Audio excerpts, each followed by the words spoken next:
कुकुड़ाखंडी जुगज्योति युव संसद तरफ स्थानीय पंचायतर प्रकोष्ठ में बृहत रक्तदान शिविर अनुष्ठान सभापति डी शंकर राव आचार्य द्वारा अनुष्ठित होता। एथिरे कुकुड़ाखंडी पंचायत समिति अध्यक्ष कामाक्षा प्रसाद पात्र बीडीओ डॉक्टर पल्लवी स्वाई जोगदे बृहत रक्तदान शिविर को उद्घाटन करथिबा बेले स्थानीय सरपंच इंजीनियर वंदना सेठी, स्थानीय गोष्ठी स्वास्थ्य केन्द्र अधिकारी डाक्तर रामचंद्र महापात्र, महिला स्वास्थ्यकर्मी के कृष्णा कुमारी, जुगज्योति युवा संसद संपादक डॉक्टर शिवाजी पात्र, वरिष्ठ नागरिक संघर सभापति नित्यानंद दलाई उपस्थित थे।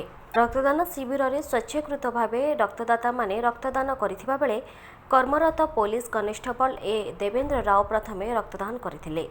एही शिविर संध्या पर्यंत चालू रहिबो बोली अनुष्ठान युवा संयोजक रोशन टीम सूचना दैछन्ते।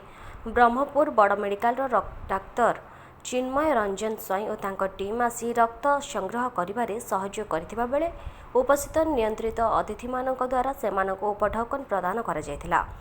एही शिविर में 200 यूनिट रक्त संग्रह करबा नै आकलन करी कहिसंती अनुष्ठान सभापति वरिष्ठ आईनजीवी डी शंकर राव आचार्य।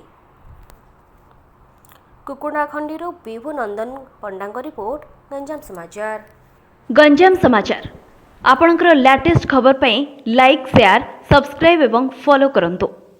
गंजाम समाचार फेसबुक, यूट्यूब, ट्विटर पेज को अधिक तथ्य पई विजिट करंतु आम वेबसाइट www.ganjamsamachar.com।